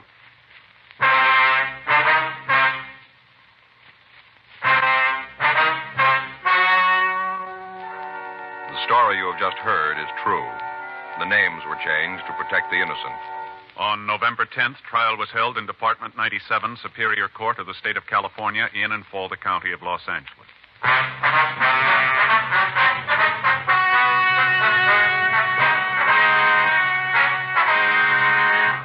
Virgil Emil Medina was tried and convicted of murder in the second degree and received sentence as prescribed by law. Murder in the second degree is punishable by imprisonment in the state penitentiary for a period of from 5 years to life. Dragnet. The story of your police force in action is a presentation of the United States Armed Forces Radio Service.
Happened. The story you are about to hear is true. The names have been changed to protect the innocent. Dragnet.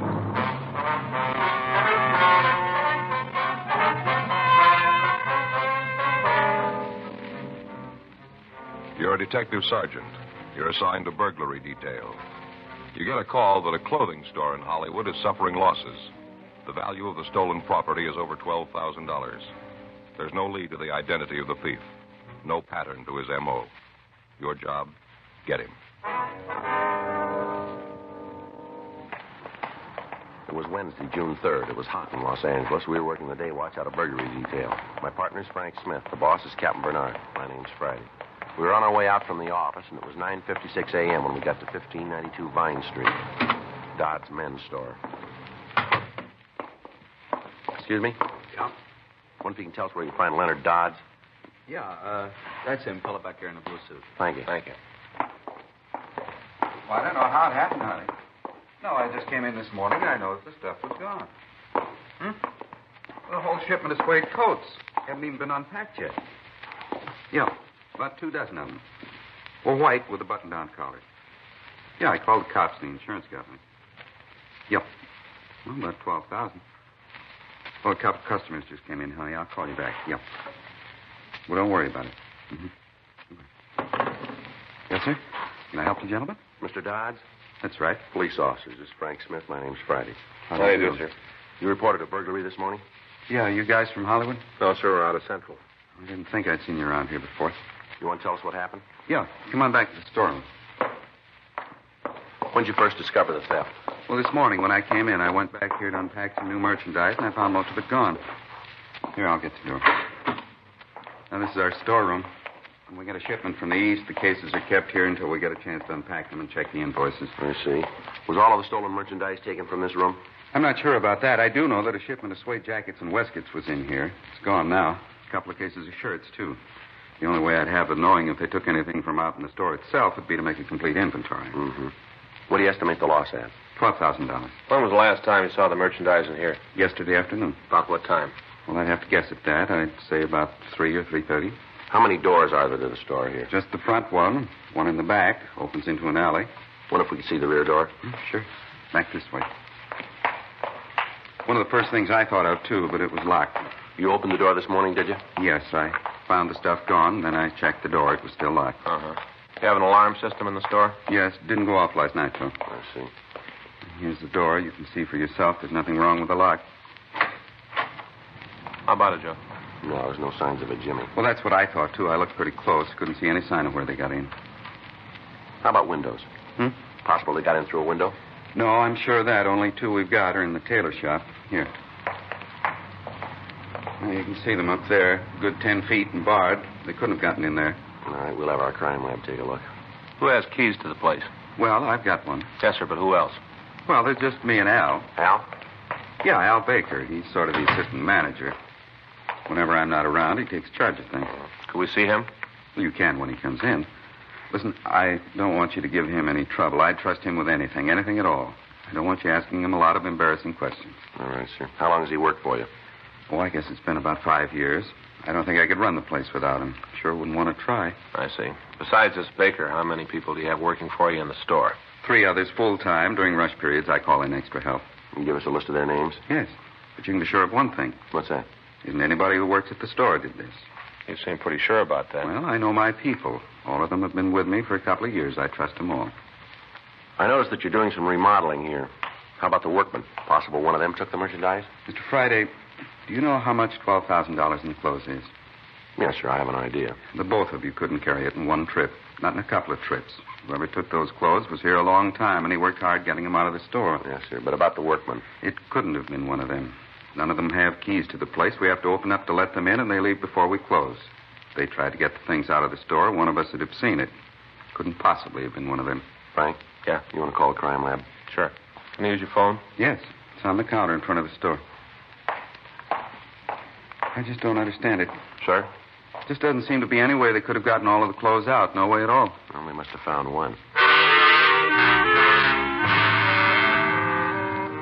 10:38. The crew from the crime lab arrived and went over the place. The whole store was checked, and all entrances and exits of the store were checked for fingerprints. Both the front door and the rear exit were examined, but there was no mark of a jimmy. The windows on the second floor were gone over, but the locks on them were secure, and there was no apparent way they could have been used to remove the stolen merchandise. We talked to the other clerks in the store. From them, we got approximately the same story that we'd obtained from the store manager. They verified that the merchandise had been on the premises at 3:30 p.m. the day before. None of them could say for certain that it was there after that, however. While Frank was checking with the members of the crew from the crime lab, I called the names of the employees into the record bureau for a check. Yeah, that's Baker, Baker. WMA, 46 years, 5 feet 10 inches tall, 156 pounds. Right. What? No, no visible marks of scars. Right. Joe, I got something for you. Okay, if you'll check the names, I'll give you a call later. Right. What do you got? Come on upstairs. I got talking to Lee. I figured from what they found, the merchandise had to be taken out in the daytime. Lee goes along with that? Yeah. The way the doors look, if they were open, somebody used a key. Mm-hmm. He thinks like we do, that somebody took the cases out, planted them, then picked the stuff up last night. Well, what do you got up here? The window that opens out on the roof of the next building. We checked the lock. Hasn't been tampered with. Yeah. Come on. Climb up. No bars on this one, huh? Over here. Right there behind the air shaft. Now, what is it? Take a look. Shirts. In this one, suede coats. Was this all that was taken? No. Manager says it's about half. No sign of the rest of it, huh? No. Must have taken that last night. Figures the thief will be back tonight for the rest.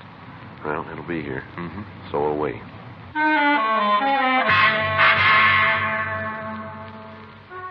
We asked the manager of the clothing store to keep watch on the cases of stolen merchandise while we made arrangements to place a stakeout on them. 12:14 p.m. The crime lab finished their investigation, and Frank and I talked with Lee Jones. He told us that he'd checked the fingerprints found on the doors and windows, but that all of them had been eliminated as they belonged to the members of the store staff or to the workmen. He told us that they'd found an impression of a tire print in the dirt of the alley next to the building where the stolen clothing had been found. He went on to say that they'd checked and had found that the truck belonging to the plaster contractor had tires of the same type that had left the impression. The canvas was made of the tenants in the building next to the clothing store, but they could give us no new information on the possible identity of the thief. 3:52 p.m. We checked back with the record bureau on the list of names of store employees. Yeah. When was that? Uh-huh. How long? You get out clean? Mm-hmm. Nothing on the rest of them, huh? Yeah. Okay, thanks. Bye. Anything? Yeah. They checked the names, came up with one possible. Yeah. The assistant manager, Al Baker. Well? He's done time for burglary. The Record Bureau had come up with the information that Alfred Roger Baker had been arrested in 1943 for burglary. He'd been tried and convicted on 3 counts. He'd spent a term in the state penitentiary at San Quentin, and he'd been released. Since that time, he apparently had led the life of an exemplary citizen. 4:07 p.m. Frank and I took him to the office of the clothing store to talk to him. Sit down, Baker. Sure. What's this all about? You don't think I had anything to do with this burglary, do you? How many times have you been arrested? Why do you ask that? We just want an answer. You seen the record? We've seen it. You know without me telling you. We'd like to hear it from you. I was arrested once. I did the time. I'm clean since then.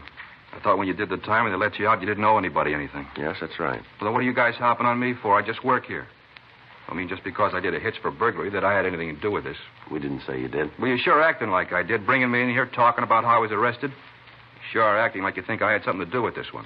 Well, you look good for it. Well, how do you figure that? You got the only other key to the door. Look, I don't like to bring this up. Maybe you bright cops haven't thought about it, but who says Dodds couldn't have done it himself? What do you mean? Well, he's in trouble, big trouble. This would be an easy way out of it. All right, you tell us. Well, all the stuff is insured. It'd be pretty sweet for him to lift the merchandise, collect on the insurance, and then sell the stuff, too. It'd come out real good.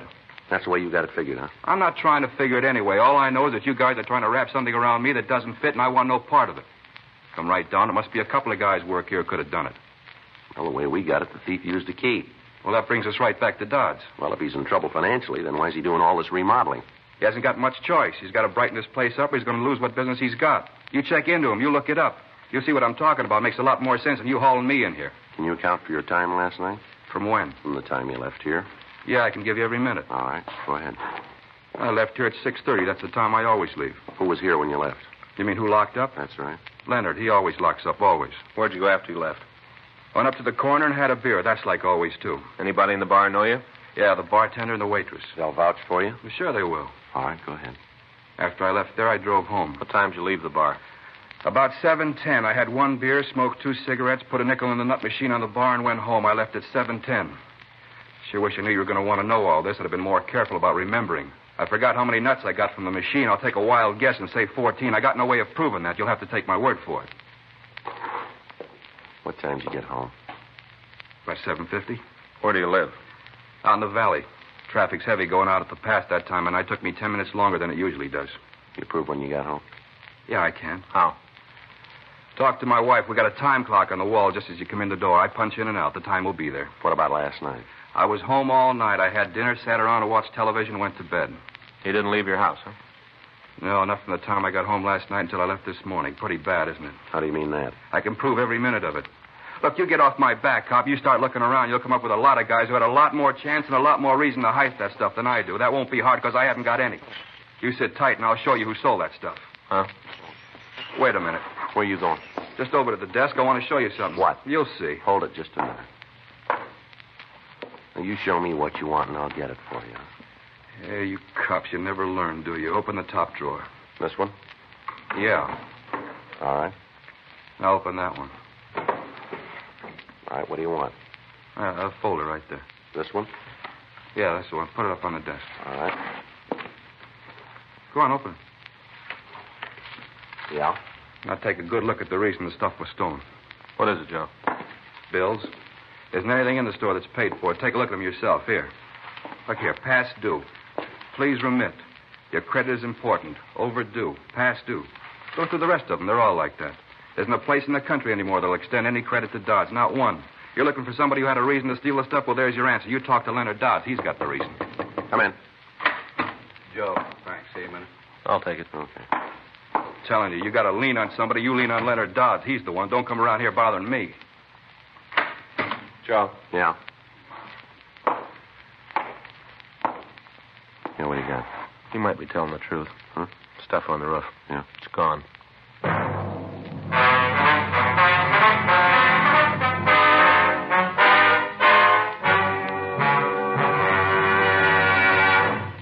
You are listening to Dragnet, the authentic story of your police force in action.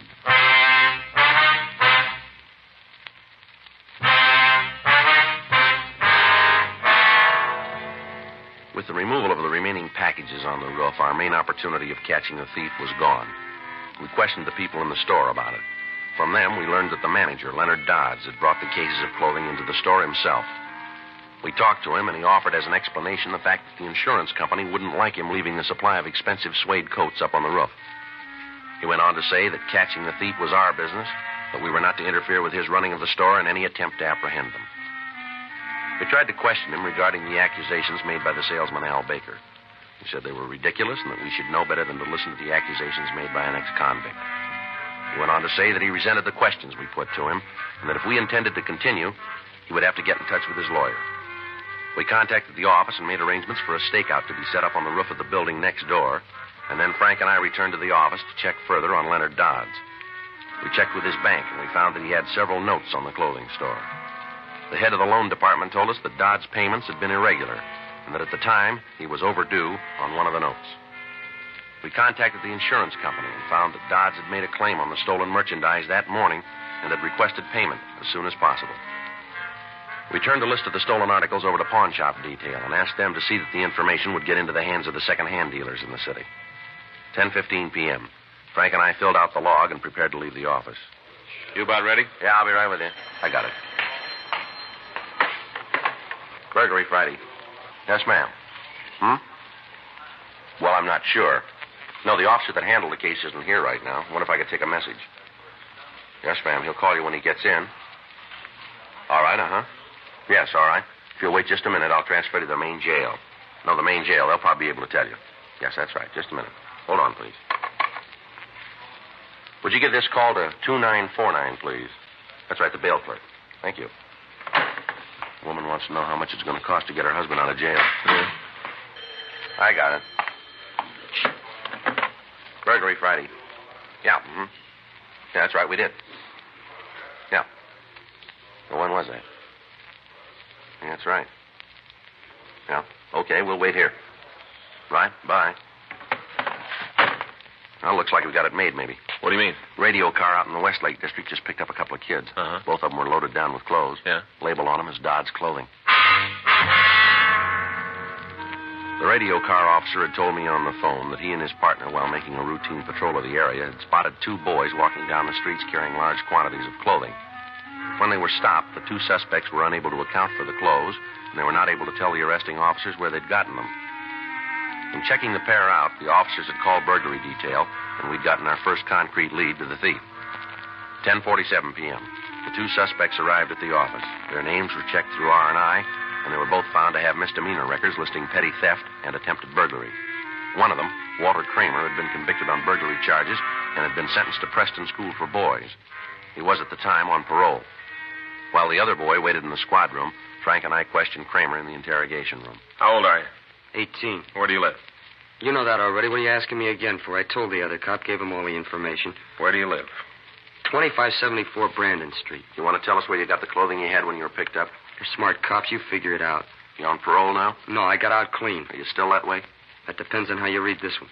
Where'd you get those things? I found them. You expect us to buy that? I don't care if you buy it or not. It's the truth. You're pretty heavy, aren't you? I've been around. That time up at Preston didn't do you much good, did it? You'd be surprised what I learned up there. Not what you were sent there for. That depends on where you're sitting. You were picked up carrying a load of stolen clothes. You want to tell us where you got them? You tell me. Now, come on, kid. Where'd you get the clothes? You going to play it that way, are you? There ain't any other. Where were you yesterday? Starting when? From when you got up. I got to tell you all that? We want to hear it. Pretty dull. All right, go ahead. Well, I got up about noon. You got a job? Yeah. Where? Around. What do you do? Nothing. I'm a philosopher. I study people. I just sit around all day and study people. How do you live? Stay with my folks. They pick up the tab. Go ahead. With what? What you did yesterday. Told you I got up about noon. Had some breakfast, then went over to Harry's. That's the boy you were picked up with? Yeah, I went over to his house, sat around and watched the television. How long were you at his house? Oh, maybe 6. Sat around and talked philosophy. Talked and watched the old movies. What'd you do then? Left and went out to study people. Where'd you go? Went down, played a couple of games of pool, had something to eat. And after that? Went out to a movie. You got any way of proving that? Sure, talked to Harry. See your alibi? Yeah, you talk to him. He'll tell you. Now, you may not know this, but he's in the theft as deep as you are. I got some information for you, cop. Neither one of us is in on it at all. All right, get your coat. Where you taking me? City jail. You gonna book me? You called it. How about Harry? Well, how about him? He going too? Yeah. What charge? Suspicion 459 PC. Burglary? That's right. Come on. You mean that stuff is really stolen? That's right. You're telling me right? Yep. It ain't true. You tell us about it. No, I mean, Harry and me didn't steal the stuff. At least not the first time. What do you mean by that? Well, we stole it, yeah. You got us cold for that. But not the first time. Well, where'd you get it? From a garage? That's the truth. We stole the stuff from a garage. Where is the place? I'll show you. There's a lot more stuff there, a lot more. Clothing? Yeah. Whose garage is it? I don't know. Harry and me were walking around out there, and we saw this truck pull up. Guy got out and unloaded some packing cases. When was all this? Last night. The way the garage looked, though, it wasn't the first time. The place was loaded. A lot of shirts, coats, suits, all kinds of things. Harry and me figured that we might as well help ourselves. But we didn't steal the stuff originally, not the first time. What's the address where the garage is? I don't know. Up on Shortdale Avenue near the lake. All right, we take you up there. Will you point it out for us? Sure, I'll show you. I want to see him get his. Get it real good. What do you mean? Imagine having a garage full of stolen things. Terrible, that's what it is. Is that right? Sure.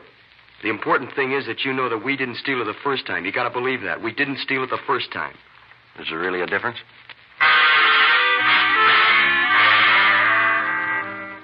12:15 a.m. We talked to the suspect that had been picked up with Kramer. He gave us substantially the same story that we'd gotten from the first boy. They both agreed to take us out to the garage where they'd found the stolen merchandise. Before we left the office, we put in a call to the clothing store, but there'd been no report from the stakeout on the roof. The two suspects directed us to drive out toward Silver Lake. We took the freeway out to Glendale Boulevard and turned right. We drove out to Loma Vista, and then we turned right again. The boys directed us up the hill and then onto a side street. We went about a half a block farther before they pointed out the house to us. We drove down the street and parked the car. Frank and I and the two suspects walked back to the house and into the rear of the yard. A two-car garage in the rear of the building was unlocked. We went in. Scattered around the place, we found several large packing cases of clothing. The labels on them were from some of the most exclusive men's stores in the city. There was no question about it. This was the plant for the stolen merchandise. Frank stood by the back door of the house, and I went up on the front porch and rang the bell. Yeah? You're Martin Hetman, aren't you? Yeah, do I know you? My name's Friday, Police Department. Oh, yeah, I met you over at Dodge. What is it, some more questions? Yeah, a few. Kind of late to come around, isn't it? Well, maybe a little. I'm just going to turn in. Can you wait till morning? I could come down to the police department. No, I'm afraid we're going to have to talk tonight. Oh. Okay, come on in. Thank you. Anybody else in the house? Just my wife and the kids. Where are they? Upstairs. They're all asleep. I told you I was just going to turn in. Uh-huh.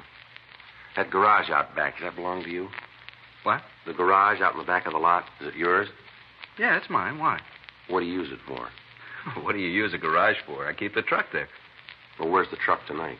I left it at a service station down on Glendale Boulevard. Having it greased and the oil change. Why? Anybody else use the garage besides you? No. Everything in it belong to you? You mind if I call my lawyer? Well, you can do that from downtown. You arresting me? Yes, sir. You found the stuff, huh? We found it. Got a cigarette? Yeah, here. Here's a match. I guess I should have gotten it out of the garage sooner. Mm. Figured on it first thing in the morning. When you talked to me this morning at Dodge, I should have known. Should have known right then. I didn't think you'd figure it this way. All right, come on, get your coat. Yeah, just let me finish the cigarette. You sure had it figured. Going real good. Want to hear about it? All right. Well, I'm a plastering contractor. You know that. Yeah, you told us that this morning. Well, I bid on the jobs. All the contractors submit bids on how much we'll do the work for. You know what I mean? Mm-hmm. I always got in with a low bid. Used to drive the other contractors crazy. Never could figure out how I could come out on it. You see it, though, don't you? Well, you tell me. Well, you see, if a job would cost me, say, $3,500 to do, I'd put in a bid for $2,500. I always get the job, and then I'd steal the other $1,000 of merchandise, see? Mm-hmm.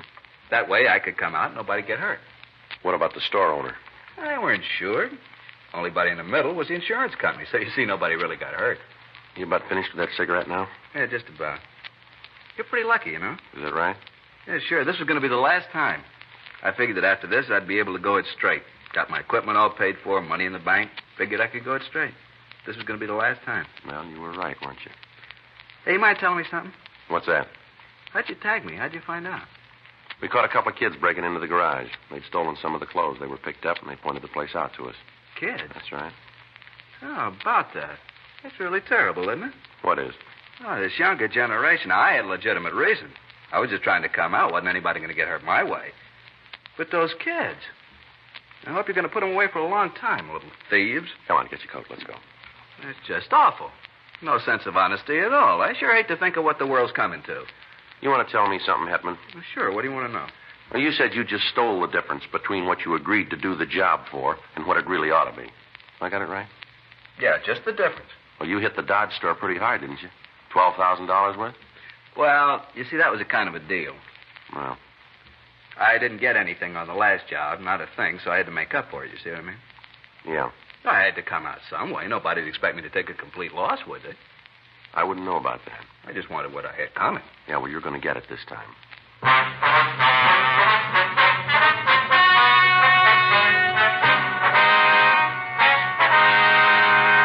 Martin Averill Hetman was tried and convicted of burglary in the second degree, 4 counts, and received sentence as prescribed by law. Burglary in the second degree is punishable by imprisonment in the state penitentiary for a period of not less than 1 nor more than 15 years, or by imprisonment in the county jail for not more than 1 year. Walter James Kramer and Samuel Arthur Nicholson were tried and convicted of burglary in the first degree. Burglary in the first degree is punishable by imprisonment in the state penitentiary for a period of not less than 5 years.